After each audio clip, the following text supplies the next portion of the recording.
What y'all got for me? Bobby, how far are you guys away from the team you want to be right I would say we're a couple plays and a couple penalties away. I feel like there's, a lot of moments in certain games where penalties hurt us, where certain plays that don't get executed right hurt us. And so, I feel like we got to go back to the basics, got to go back to the foundation and make the plays when they need to be made and turn this thing around a little bit.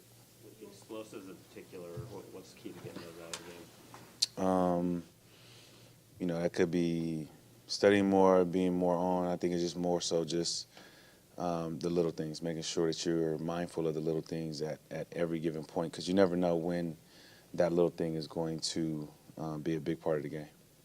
Pete Carroll this week was a little uncharacteristic, Bobby, singling players out for not executing what the game or the coaching was for the 49ers. Second and 9, they never run the ball, they throw the kill. Is he as frustrated as you've seen him in all your time with him right now?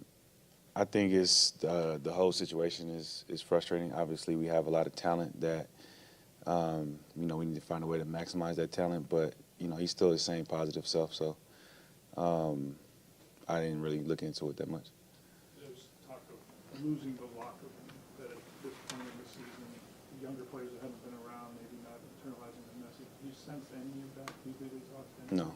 I think it's, when you go on a 4-game losing streak, everybody tries to find something, tries to create the reason, especially people that's not in the locker room. They try to come up with the reason because you try to figure out what is going wrong. And so you can name a player, you can name this, you could do that.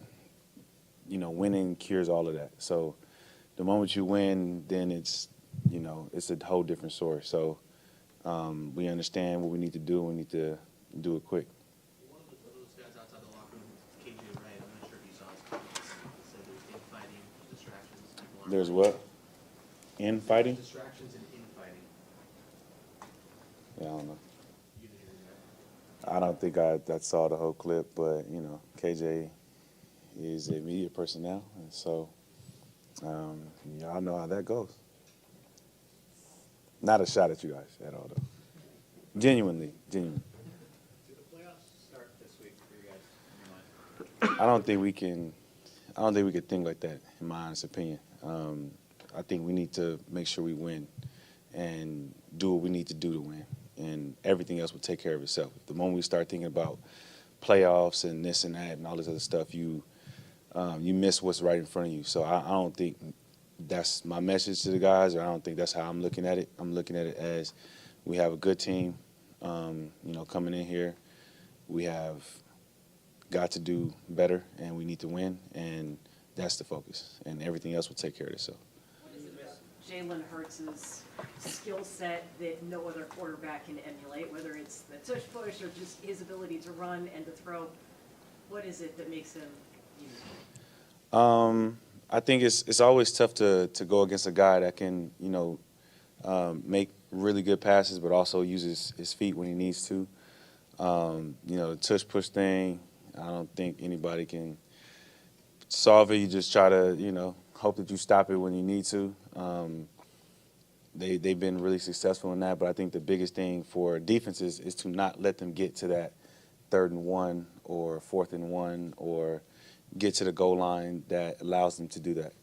So we have to do a really good job on 1st and 2nd down, creating those longer yardages so you don't get them into that situation, because they're very successful at it, and we'll be ready for it. How much time do you spend practicing that, though? There's one team that runs it with great success. That's Philly. So how much time could you spend looking at it or practicing? I mean, I think we've practiced it a lot just because, the teams over the years saw how successful it's been. So you saw other teams try to do it, but nobody's been able to do it as well as they do it. So, you take, you're mindful of it, but at the end of the day, like I said, they're not doing the tush push in 1st and 10 or 2nd and 9 or 3rd and 9. They're doing it in 3rd and 1, 2nd and 1, short yardages. So you just got to make sure you get them out of those positions.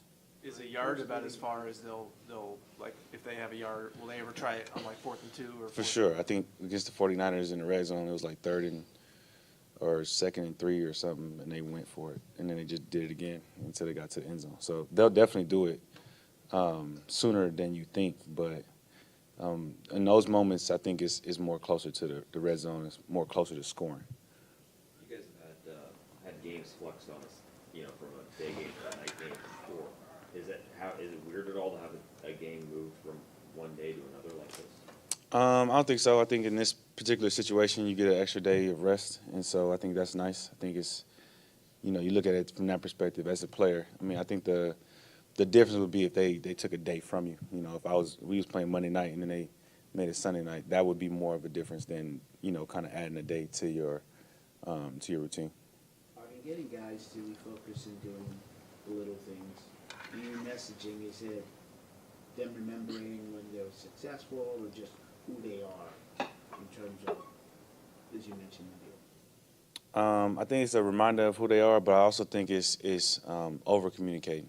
Sometimes that's when a little thing might slip or whatever because you're not talking or you're not, making sure that everybody's on the same page. And so that's the whole message, is making sure everybody's on the same page, because it's not just an individual person. This is a team game. So being able to make sure everybody's on one accord is the biggest thing. Is there anything that's been harder about that with this year at all than, say, 5 or 6 years ago? I wouldn't say that. I mean, obviously, you got a lot more younger guys, or like for myself, it's a lot more new faces, but, it's the same thing. It's not much harder. Bobby, you were one of the 8 finalists for the Art Rooney Award. Just what does that mean to you and the company and a lot of other big names on there? Yeah, it's pretty cool. I think, when you look at the list of guys, the other 7 guys, they're, really amazing players, really amazing people. So to be in that group is really cool. Be up for this award is really cool. So, I don't know what goes into picking the person, but, if I do, then it'll be a blessing for sure. How do you feel about the league maybe doing something about this hip drop tackle? I'm not a fan of it, personally. I think playing defense is hard enough. I just don't understand, like, if you have a guy going forward and you're kind of behind him, like, I don't know what other technique that you want us to use to get them to stop their momentum. These are very strong, fast-moving individuals, but I'm not surprised. So if they do it, then it is what it is. We got to adjust. Just makes the game a little bit harder, but it'll be fine.